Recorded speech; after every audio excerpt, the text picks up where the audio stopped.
Once upon a midnight dreary, while I pondered weak and weary over many a quaint and curious volume of forgotten of lore, while I nodded, nearly napping, suddenly there came a tapping, as of someone gently rapping at my chamber door.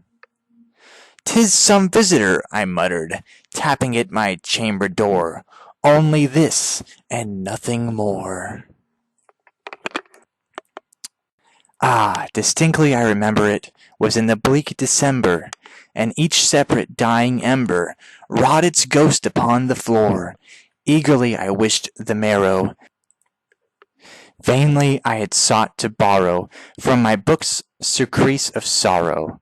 Sorrow for the lost Lenore, for the rare and radiant maiden whom the angels name Lenore, nameless here for evermore. And the silken, sad, uncertain rustling of each purple curtain thrilled me, filled me with fantastic terrors never felt before, so that now, to still the beating of my heart, I stood repeating, "'Tis some visitor entreating entrance at my chamber door, some late visitor entreating entrance at my chamber door. This is it, and nothing more." Presently my soul grew stronger, hesitating then no longer. "Sir," said I, "or madam, truly your forgiveness I implore, but the fact is I was napping, and so gently you came rapping, and so faintly you came tapping at my chamber door. Then I scarce was sure I heard you. Here I opened wide the door. Darkness there, and nothing more." Deep into the darkness peering, long I stood there wondering, fearing, doubting, dreaming dreams no mortal ever dared to dream before. But the silence was unbroken, and the stillness gave no token, and the only word there spoken was the whispered word, "Lenore." This I whispered, and an echo murmured back the word, "Lenore." Merely this, and nothing more. Back into the chamber turning, all my soul within me burning. Soon again I heard a tapping, somewhat louder than before. "Surely," said I, "surely that is something at my window lattice. Let me see then what threat is, and this mystery explore. Let my heart be still a moment, and this mystery explore. 'Tis the wind, and nothing more." Open here, I flung the... Fuck, this is a really long poem. Open here I flung the shutter, when with a many a flirt and flutter, in there stepped a steady raven, of the saintly days of yore. Not the least obeisance made he, not a minute stopped or stayed he, but with mien of lord or lady, perched above my chamber door, perched upon a bust of Pallas just above my chamber door, perched and sat, and nothing more. Then this ebony bird, beguiling my sad fancy into smiling, by the grave and stern decorum of the countenance it wore, "Though thy crest be shorn and shaven, thou," I said, "art sure no craven, ghastly, grim, and ancient raven, wandering from the nightly shore. Tell me what thy lordly name is on the night Plutonian shore." Quoth the raven, "Nevermore." Much I marvelled this ungainly vow, to hear discourse so plainly, though its answer little meaning, little relevancy bore. For we cannot help agreeing that no living human being ever yet was blessed with seeing bird above his chamber door. Bird or beast upon the sculptured bust above his chamber door was such a name, Nevermore. But the raven, sitting lonely on its placid bust, spoke only that one word as if his soul in that one word he did outpour. Nothing farther than he uttered, not a feather than he fluttered, till I scarcely more than muttered, "Other friends have flown before, on the morrow he will leave me as my hopes have flown before."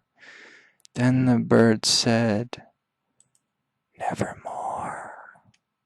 Startled at the stillness broken by reply so aptly spoken, "Doubtless," said I, "what is uttered is only stock and stone, caught from some unhappy master, who merciful disaster followed fast and followed faster, till his songs one burden bore, till the dirges of his hope that melancholy burden bore, of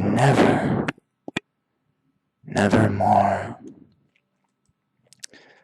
But the raven still beguiling at my fancy into smiling, straight I wheeled a cushioned seat in front of bird, and bust and door.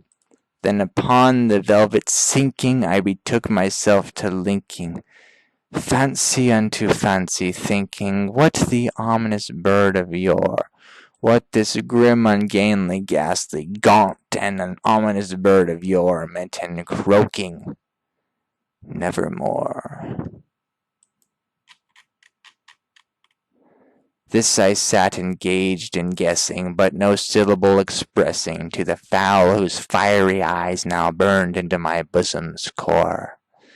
This and more I sat divining, with my head at ease reclining on the cushion's velvet lining, that the lamp light gloated o'er, but whose velvet violet lining, with the lamp light gloating o'er, she shall press on nevermore.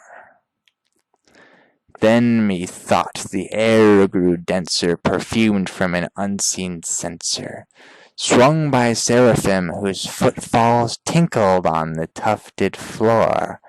"Wretch," I cried, "thy God hath lent thee, by these angels he hath sent thee, respite, and nepenthe from thy lowered memories of Lenore. Quaff, oh quaff, this kind nepenthe, and forget this lost Lenore." Quoth the raven, "Nevermore." "Prophet," said I, "thing of evil, prophet still, if bird or devil, whether tempter sent, or whether tempest tossed thee here ashore, desolate yet all undaunted, on this desert land enchanted, on this home by horror haunted, tell me truly, I implore, is there balm in Gilead? Tell me, I implore." Quoth the raven, "Nevermore." "Prophet," said I, "thing of evil, prophet still, if bird or devil, by that heaven that bends above us, by that God we both adore, tell this soul with sorrow laden, if, within the distant Aidenn, it shall clasp a sainted maiden, whom the angels name Lenore, clasp a rare and radiant maiden, whom the angels name Lenore." Quoth the raven, "Nevermore." "Be that word our sign of parting, bird or fiend," I shrieked, upstarting. "Get Get thee back into the tempest and the night plutonious shore. Leave no black plume as a token of that lie thy soul hath spoken. Leave my loneliness unbroken. Quit the bust above my door. Take thy beak from out my heart, and take thy form from off my door." Quoth the raven, "Nevermore."